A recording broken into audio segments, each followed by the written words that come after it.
In today's video, I'm going to share with you 3 great tips to sewing on a button, different buttons with your sewing machine, and secret information that not everybody knows about. So before you sew on a button, watch this video. Hi, my name is Belinda. I'd like to thank the new subscribers and welcome you to my channel, and I hope you find this next video helpful, useful, and let's get started.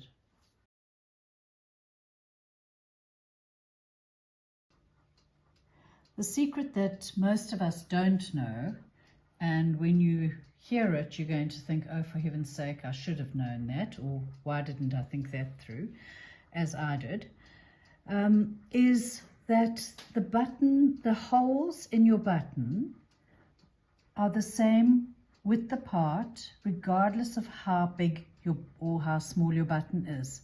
And if you're sewing, say you're doing a 4-hole button, and you do across, so from top left to bottom right, and then top right to bottom left, or if you go across the top, or if you go around it as a square, the distance between the holes is the same. So if you think about it, in a factory, they are going to put your button on the jeans, on the waistband, and then they're going to put buttons on shirts. They can't mess around with changing the width on every button that they're going to use. So buttons are basically standard. The only times you have a problem is when you've made buttons yourself out of little bits of wood and drilled holes, or you've bought them at a craft market and they've been handmade. So then they're not going to be perfectly the same width. But then that's craft sewing, and that's a little bit more advanced, and I'll show you that a bit later in the video. But for now, we're going to just cover all these standard buttons. So you'll see the distance between the left and the right is the same on the big daisy and on the small daisy, which is spooky. I mean, it's the most wonderful thing. It's like somebody put the light on when you get it, when you understand it. So that's my first secret of sewing on buttons, is to know this information, and it'll change your life. Tip number 1 is 95% of the buttons you're going to sew on, the width setting is going to be the same. So we'll cover that now. But first we've got to set your machine up to be able to sew on a button. You need to cover the feed or drop the feed. So this feed dog's going to pop up and down when you start sewing. So you need to cover it. This machine has that cover. You will have machines that have this plastic cover, and then you'll have more modern machines where the feed actually drops down. This old lady is from the 70s, and here I need to cover the feed. Okay, put the plate on. And you're going to just bring your bobbin thread through to the top. You don't want that thread to be trapped anywhere. The next thing you're going to do is set your machine up for the width of stitch and get your button organized. But before you go to sew on a button, you're going to mark your fabric where you're going to sew your buttons on. Now you're making a shirt, for instance, and you have your button stand ready. So take your buttonhole that you've made, place it on top of your fabric, lining it up with a stitched on button, and then make marks. And honestly, make marks that you can see. They're going to be covered by a button. So as you see, I'm doing it in a 4-point pen. So I can see my marks, and we're ready to get going.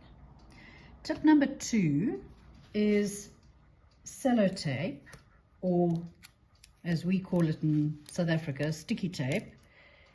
You're going to take your button and you're going to put a piece of tape over it and stick it to your fabric. Now this is a curved button, so it would be really difficult when I put it under the foot, which I'm going to do. it would be very difficult if you don't secure the button. So just make sure it's stuck down and then you drop the foot on it. I'm going to put my machine onto zigzag, and if you can, and most machines will allow you, you're going to make sure that your stitch is going to be on the left. Your needle position is on the left, so that here if I want to do a knot stitch, it's going to be on the left. If your needle's in the middle, it's going to just go straight through the center of that button and break your needle. So you need it to be on the left. And you set it on a zigzag stitch and you set the width, and this is your tip number 3, is your width of stitch is always between 3.5 and 4. On a mechanical machine it will be on 4. And you do it by hand. You do one stitch, you do the next stitch, you put your foot on the foot control, and you're going to sew on a button. To do a knot stitch, you simply put your width on 0 so it sews up and down in one spot, and your button stitched on. It really is as easy as that. Now the foot I'm using comes with this old lady, but modern machines have different feet. Now I'm sure if you look in your machine accessory box, you might have a foot like that. If not, you can buy one from your supplier, but you can do a button, sew a button on without a button foot. You would just use your transparent foot that comes with the machine. It's a little bit more awkward because you don't have such a nice open space here in front of you, but you would still be able to manage it. So now we moved on to an electronic machine. This is a particularly nice electronic machine, as they all are. I'm going to open the top up, and if you have a nice chart on the top, you would choose the stitch that's got a button illustrated next to it. It may, or your machine may have that option, may not. Have a look in your instruction book. It'll give you a setting. If not, no problem. You can still sew on a button. You're going to, on this machine, I'm going to just choose the t-shirt option on the screen, which is my options of functions that I want to do, and I'm going to choose the picture of the button. Now I have it's telling me to drop the feed. On this particular machine, the feed is on the side to drop the feed. I'm going to drop it, and as you see here under the foot, the feed has vanished. So that means I don't have to cover it with a plate as I had to on the older machine, and on the mechanical machine it just disappears down, which is great. And now I'm going to just stick my button onto my fabric and show you how to line it up.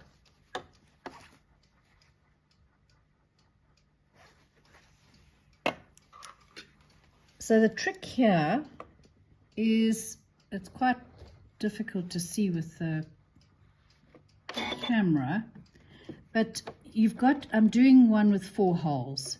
So you've got a hole, the hole on the left, the button hole, and the button, and the hole on the right. Make sure your needle goes into the hole on the left, very close to the toe of this foot. And then you're good to go. So turn the flower wheel by hand. So you're going to turn the flower wheel by hand so the needle goes in, and just make sure, again by hand, that you're not going to break anything, because you really don't want to, and it's safety first. And then you start sewing, and your machine will just do that, and it will not, and it will stop. And you turn. I can't see where I'm going. There we go. And it's going to go left to right. And then you're just going to press start again.